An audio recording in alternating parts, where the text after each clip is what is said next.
This is the IBM PC 5150 as I had received it several weeks ago. Apart from an unoriginal and quite worn down compact keyboard, it came along with an original 5153 CJ monitor. And not totally unexpected, the machine has accumulated a patina of dust and dirt, plus it came from a smoker's environment, so there's also a layer of soot and grime. Question is, how much does it take to clean it thus far, so it becomes nice and shiny again? Retro computing is the use of older computer hardware and software in modern times. I'm the Vintage Collector and these are my stories. It is not unexpected that any vintage machine you get hold of is literally a dirt bag and some level of cleaning is inevitable. But sometimes you get to see things you rather like not to see. There's this trace of discoloration, which in my opinion is remnants of mice pee. Also there's these small droppings, which seems to be mice poop. This aligns with my experience I had with the Tandem floppy drive. There's remnants of what I believe is mice poop. How disgusting. Ugh. At least I didn't find a dead mouse inside. But the question remains, can I all sort this with simple cleaning, or will I encounter any lasting defects from this unexpected guest? First I start by removing all add-in cards. This one here is a LAN card that this machine came with. I will care for this one later on. Also, we have here the standard CGA adapter board. I need to read it up eventually, but it seems to feature a composite output alongside with the D-Sub9 port, so perhaps this can be hooked up straight to an ordinary TV as well. Might be worthwhile to investigate this. And finally, there is the disk controller board. This features an external port that can be used to connect an external chassis and additional disk drives. This means, alongside up to 2 internal disk drives in the main unit, up to 2 additional floppy drives could be connected via this external expansion chassis. That's 4 floppy disk drives. That would really have been a monster back in the days. Upon removal of the PC speaker, I'm happy to report that neither the speaker nor the cables seem to have been visited by mice. It looks almost pristine. Before I take out the mainboard, it's time to run through with the vacuum cleaner the first time to get rid of those mice droppings.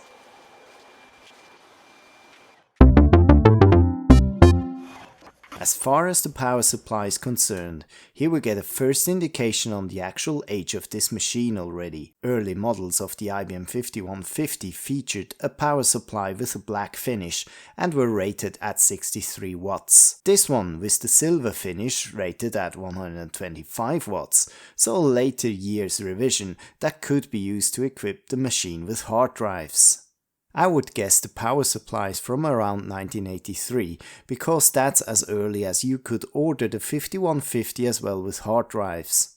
Of course, it could have been swapped out for the original one, but there's other indications on the case itself that this particular IBM 5150 is not an actual 1981 model. One hint is the label on the backside for the keyboard and cassette ports, which is differing from the early 5150 models. See here a still I borrowed from -0degrees.net website, which shows a sample of an earlier model with no labels at all. And then, with the bare case in front of me, I find an actual proof. This case was assembled on March 4th, 1985. So not really a 40-year-old machine, but it's definitely 40-year-old tech. The mainboard designates itself as the 64KB to 256KB CPU, which is a second revision mainboard from 1982. Another fact pointing at a later revision is the floppy drives. The original IBM PC came with single-sided floppy drives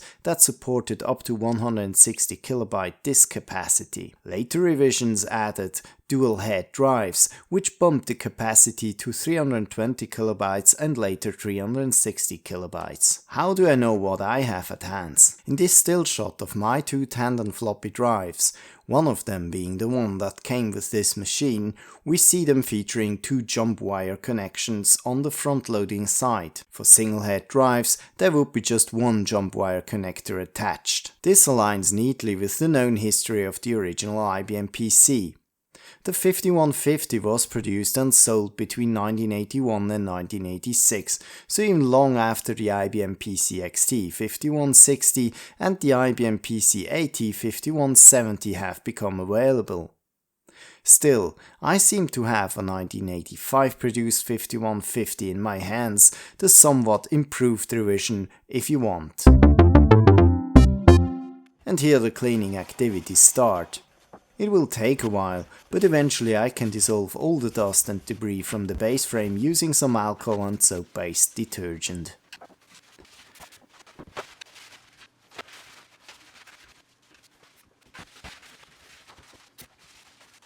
The cover piece needs some more thorough cleaning though, but eventually also this one becomes clean.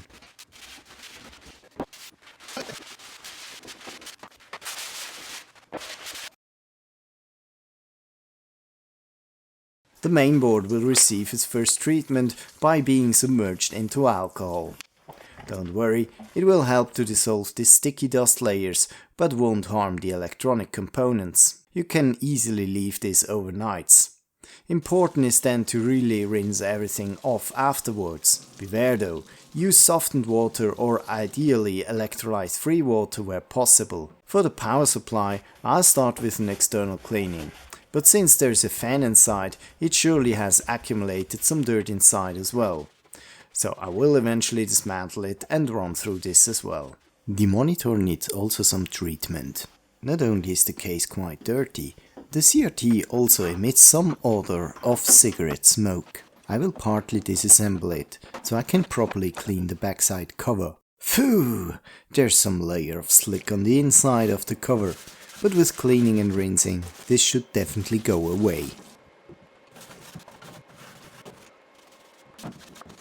For the front cover, I will have to resort on doing the cleaning in partly assembled state. It won't be as efficient as rinsing it directly on the water, but it should be fine.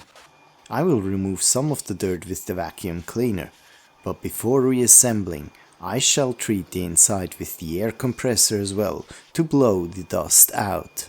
And this concludes my cleanup steps on the IBM 5150 and the 5153 CGA monitor. It was a necessary step to do before I turned to the next phase, namely checking out the electronics for a functional test and any potential repairs. I hope you liked this video. If you did, then please give me a thumbs up. See you next time.